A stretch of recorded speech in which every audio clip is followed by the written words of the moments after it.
오늘 만나보실 모델은 포르쉐의 대표 모델이죠. 911인데요.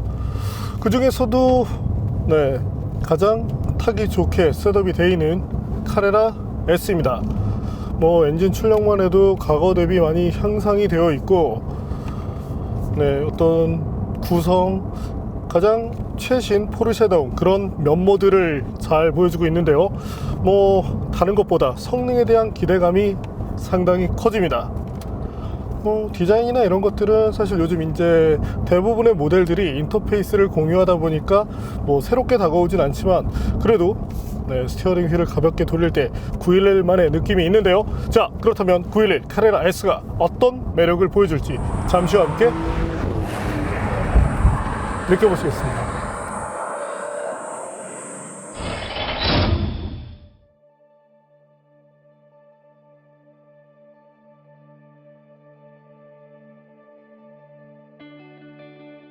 (1963년) 등장한 911이 벌써 8세대까지 발전했습니다. 디자인은 여전히 개구리 닮았죠? 변한 듯 변하지 않은 디자인 역시 911의 정체성을 보여주는 부분입니다. 후면부에 일자로 연결된 램프, 세로 형태의 공기 흡입구와 공기 배출을 돕는 범퍼도 새로운 911의 멋스러움을 보여줍니다. 지금까지는 후륜 모델보다 4륜 모델의 차체폭이 더 넓었는데요. 이제는 차체 크기가 같습니다. 실내는 과거의 틀을 유지하면서 첨단 이미지를 보여줍니다. 계기판도 1개의 타코미터와 2개의 디스플레이로 구성되죠. 물론 전통적인 5실린더 형상으로 만들 수도 있습니다. 하지만 부가 기능인 내비게이션과 연동할 수 있다는 점이 눈에 띄죠. 중력 가속도와 크로노그래프 등 다양한 정보도 볼 수 있습니다. 센터 페시아도 시원스러운 크기의 디스플레이가 자리하네요. 하단의 기어 레버도 전자식이라 작은 사이즈로 변경됐습니다. 주위 버튼들은 햅틱 피드백을 지원하는 터치 패널 구성이고요. 시트는 달리는 데 초점을 맞춥니다. 얇은 쿠션감이 스포티한 느낌을 전달하고 허벅지, 럼버 서포트를 설정할 수 있습니다. 뒷좌석은 보조 짐칸입니다. 승차감이나 공간의 협소함으로 인해 사람이 타는 것을 추천하고 싶지 않네요. 이외의 디테일한 측면을 볼까요?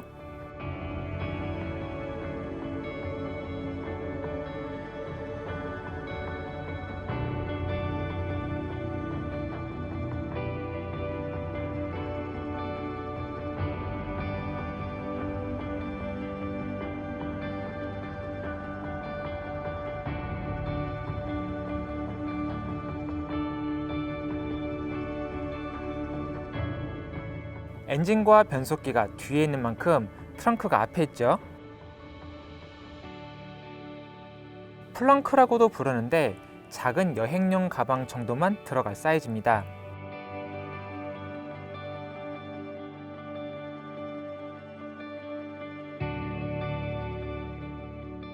공간이 협소하다 보니 이 크기에 맞춰 리모아와 협업한 전용 캐리어가 나오기도 했었죠. 이제 8세대 911이 들려주는 감성 측면의 소리를 들어보겠습니다.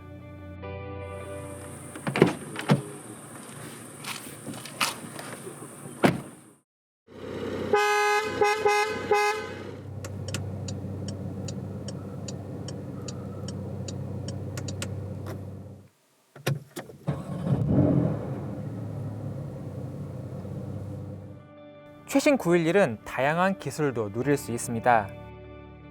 통풍 시트도 있고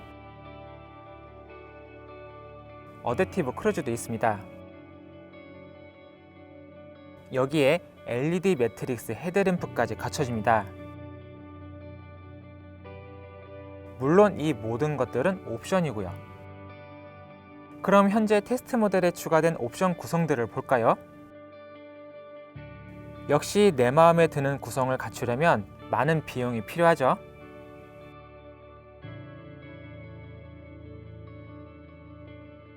이제 8세대로 지난 911의 성능이 얼마나 더 좋아졌는지 확인해 보겠습니다. 자, 그럼 지금부터 포르쉐 911 카레라 S와 함께 달려보겠습니다. 자, 임시적으로 주행 모드는 스포츠 플러스로 바꿨고요. 댐핑 컨트롤은 해제를 하겠습니다.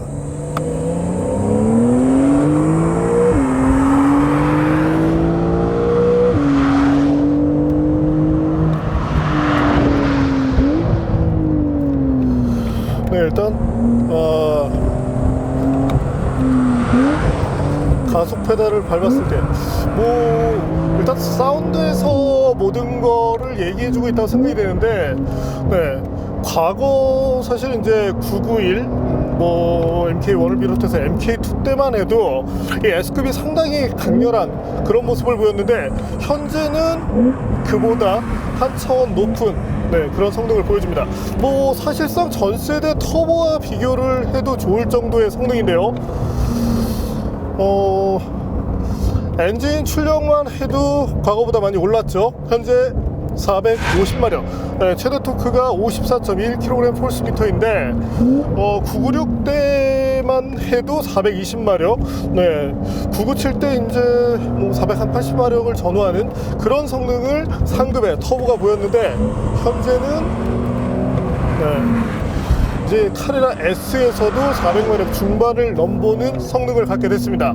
또한 이제 소위 포르쉐를 외계인이 만들었다, 그런 얘기를 하는 것 중에 하나가 출력이 높고 코너링이 빠르고 그런 부분도 있겠지만, 출력 대비 효율성을 상당히 잘 뽑아낸다는 데 있는데요. 현재도 400마력대 중반의 차지만 사실 BMW의 M3나 M4를 비롯해서 이전에 저희가 이제 테스트했었던 캐딜락 ATS-V, 메르세데스 벤츠의 이제 C클래스, AMG죠. AMG 이제 C클래스 63만 해도 400마력대 중반의 출력을 갖게 되는데, 같은 400마력대 중반이라고 해도, 중반이라고 해도 상당히 더 막강한 그런 능력을 보여줍니다. 사실 현재처럼 이제 좁은路面에서는 조금 이제 부담이 좀 커질 정도로 상당히 무지막지한 힘을 뽑아내고 있는데, 어떤 도로 환경에 의해서 지금 가속 페달 전개를 약간은 억제하고 있음에도 분명히 다른 차들보다 월등한 그런 능력을 충실하게 뽑아내고 있습니다. 일단 가속에 대한 것은 말이 필요하지 않을 것 같은데요. 또한 포르쉐의 가속 성능, 타사들은 정말 빡빡하게 낼 수 있는 그 수치를 발표하지만, 포르쉐는 언제나 누구나 쉽게 낼 수 있는 제한된 조건 없이 낼 수 있는 그런 수치를 발표하죠. 공식 수치 자체가 이제 3.7초 정도로 알려져 있는데, 저희가 테스트한 결과 한번 보실까요?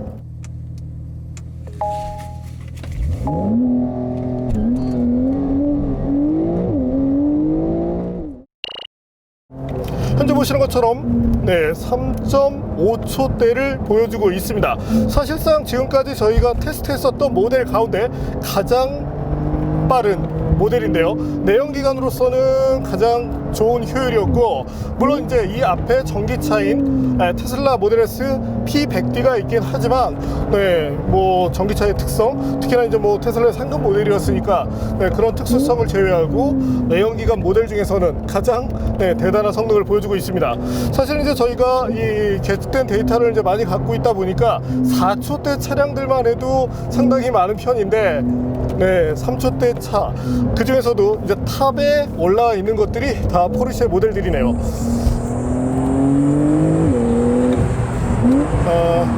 엔진의 약간 특성을 말씀드린다면, 저속에서는 약간은 토크가 부족한 느낌이 있습니다. 물론 이제 이것이 이제 스포츠 모델로서, 그리고 현재 이제 출력을 감안했을 때, 토크를 감안했을 때 예상값보다 약간은 덜 나온다는 느낌이 있는데, 하지만 진짜는 4000rpm 이상에서 시작이 되는데요. 특히 이제 5000을 넘어서 6000, 7000에 이르기까지 상당히 짱짱하게 밀어붙이는 이런 느낌이 이 이 차가 가진 모든 것을 대변해 줍니다. 때문에 고속에서의 효율 역시도 높은데요. 사실 뭐 카레라 S만 해도 타이어가 걱정될 정도이지 탑 스피드만 해도 300km를 넘어서는 것으로 알려져 있죠. 또 이제 고속에 올랐을 때 뭐 단순하게 빨리 달리는 그런 것이 중요한 것이 아니라 고속에 올랐을 때 전해지는 안정감이 상당히 중요해집니다. 아무리 차가 빨라도 불안불안하면 그 불안함을 딛고서 운전자가 모험을 할 필요는 없거든요. 하지만 카레라 S 후륜구동 모델인데도 불구하고 상당한 안정감을 보여줍니다. 제 개인적으로는 이제 포르쉐 911에서도 4 시리즈를 상당히 좋아하는데 특히나 현재처럼 이제 코너링이 전개되고 있을 때 이때 프론트 쪽으로 구동력을 보내서 조금 더 안정화를 시켜주기 때문에 그런 모습이 좋지만 현재 이 카레라 S 예전 모델 대비 더 안정화가 잘 되어 있기 때문에 타이어, 프론트 타이어의 그립 캐치만 정확히 할 수 있다면 어지간해서 이 차가 미끄러지는 일은 보기 힘들 것으로 예상이 되네요. 물론 이제 뭐 아까도 뭐 잠시 있었지만 특수한 상황, 이제 뭐 코너인데 조금 과하게 이렇게 이제 가속 페달을 밟게 되면 그때는 조금 예외적으로 미끄러지는 모습이 있지만 뭐 PSM을 굳이 끄지 않고 스포츠 모드 정도만 돌려도 충분히 만족할 만한 그런 성능, 운전자가 요구하는 것이 나오기 때문에 로드에서는 굳이 끌 필요가 없을 것 같습니다. 현재도 PSM 스포츠 모드에서 주행을 하고 있고요. 그리고 스티어링 휠을 돌릴 때 핸들링이라는 부분에 대해서는 뭐 거의 논할 필요가 없을 것 같은데요. 뭐 정말 다른 말이 필요하지 않을 정도로 정확한 움직임을 보여줍니다. 이제 조금 예전으로 돌아가면 이 프론트 쪽에 이 접지 느낌이 살짝 부족하게 느껴질 때가 있었는데 현재는 그런 부분조차도 완화를 시켜놔서 상당히 즐겁게 그런 드라이빙을 할 수 있어서 좋은데요. 기술의 발전이라는 것이 어떤 엔진 출력만 높여가는 데 있는 것이 아니라 현재처럼 이와 같은 고성능 차를 조금 더 편하게 다룰 수 있게 만들었다는 점, 그런 부분에 어떤 기술 발전의 의미가 있지 않나 싶습니다. 또한 이제 기존과 달리 8단 PDK를 사용하고 있는데 거의 이 패드를 쓰지 않아도 좋을 만큼 완벽한 기어 단수를 구현해주고 있는데요. 최근에 저희가 테스트했었던 이 현대차의 벨로스터 NDCT 다른 부분보다 그 프로그램에 대해서 상당히 반했던 바가 있는데 역시 포르쉐 스포츠카를 많이 만들었던 브랜드답게 이 차가 갖고 있는 엔진 부분에 대한 그런 효율성을 변속기가 잘 보여주고 있습니다. 프로그램에 대한 부분 아주 뭐 상당하다고 평을 하고 싶은데요.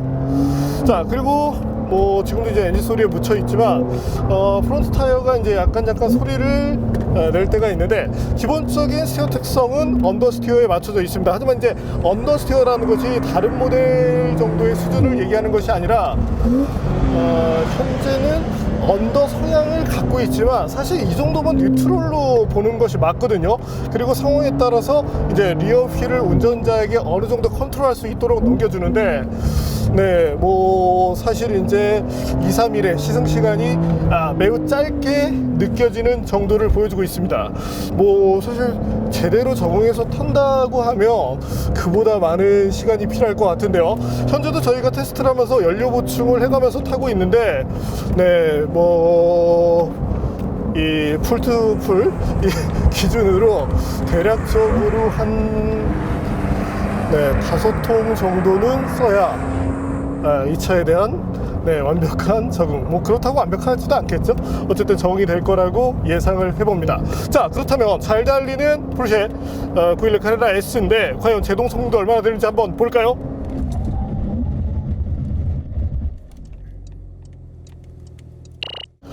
저희가 테스트한 결과 33.7 정도를 보여주었습니다. 하지만 이제 단발적으로 서는 것이 중요한 것이 아니라 장기적으로 이 성능을 얼마나 유지해 나가는지가 중요하죠. 그런 부분에 있어서 만족감 역시 높았는데요.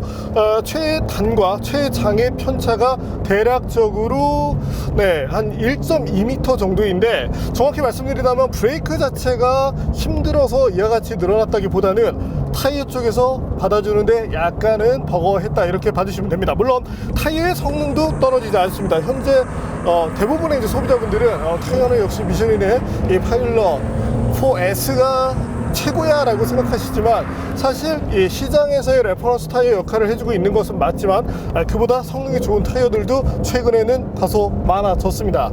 아무래도 이제 타사들도 경쟁을 하면서 성능을 올리기 때문인데 현재 이 장착되어 있는 구디어 뭔가 이거 미국 제품이다 이러면 뭐 믿음을 조금 못 가지시는 분들도 계신데 미국 애들도 기술력이 상당히 좋은 편이거든요.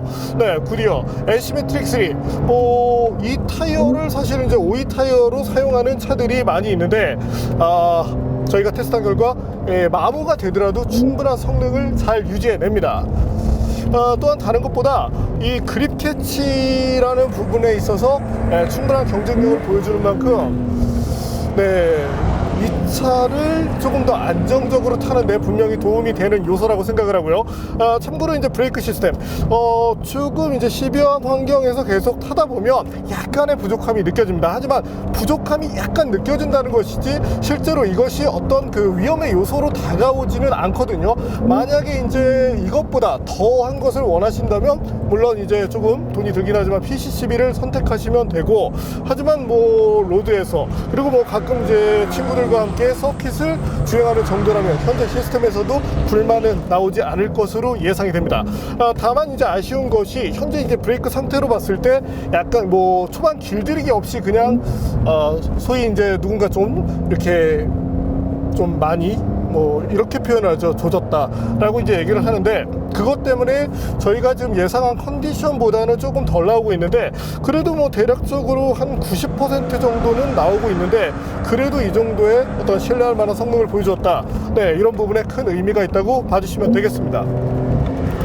자, 정말 잘 달리는 포르쉐 911 카레라 S인데요, 다른 것보다 그냥 이 차에 앉아 있다는 것, 시동을 거는 것, 특히나 달리지 않더라도 소유하는 것만으로도 충분한 만족감을 누릴 수 있는 것이 바로 포르쉐 911이 주는 또 하나의 매력이 아닐까 싶습니다. 물론 지금 S도 충분하지만 이제는, 예전에는 제가 포르쉐를 추천할 때 무조건 S급은 돼야지, 포르쉐는 S가 시작이지, 포르쉐 S는 스타트야, 이렇게 얘기를 했었는데 지금은 조금 다른 얘기를 하고 싶은데요, 이 정도의 성능이라면 사실 이것보다 출력이 조금 낮은 기본형 카레라만 해도 충분하다, 이렇게 말씀을 드리고 싶네요. 자, 그리고 가장 중요한 서스펜션에 대해서 말씀을 드리자면 기본적으로는 단단한 성향을 가져갑니다.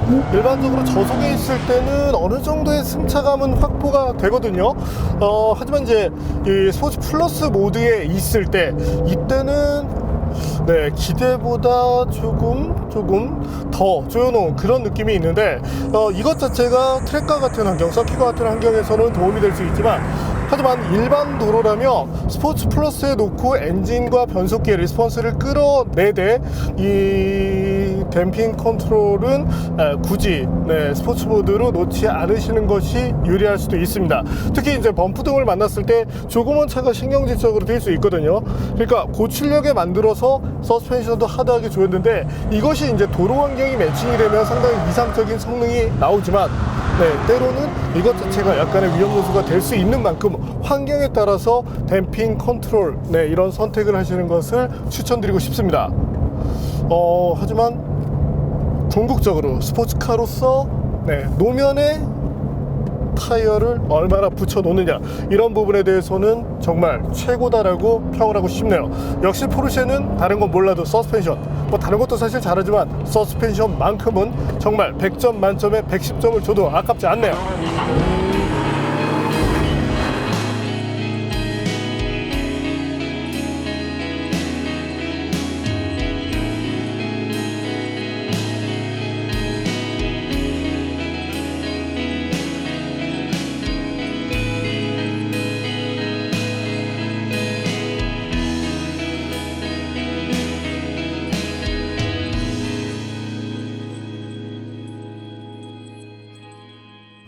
오늘 만난 포르쉐 카레라 S.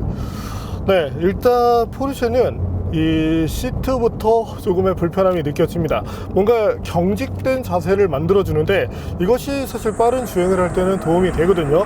시트 역시도 상당히 편안한 자세를 잘 잡아주고 있고 어떤 그 운전자를 지지하는 부분에서도 아쉬움이 없습니다.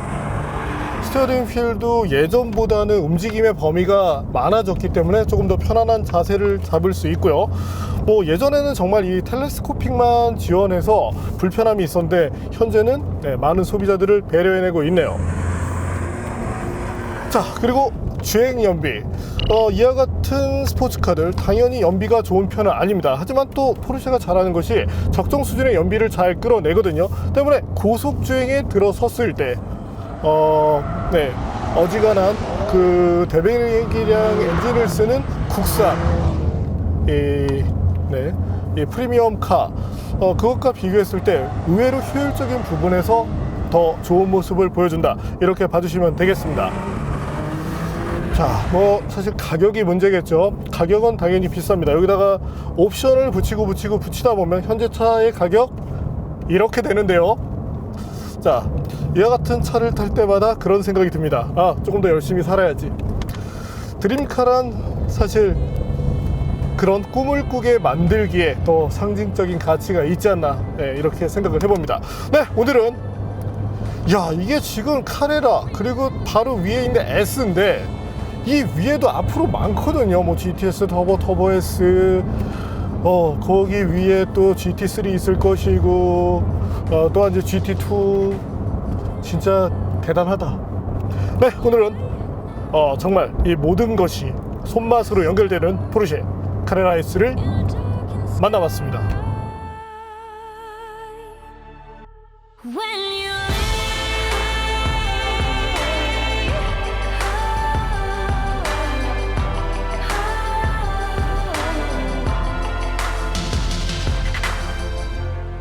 Remember me.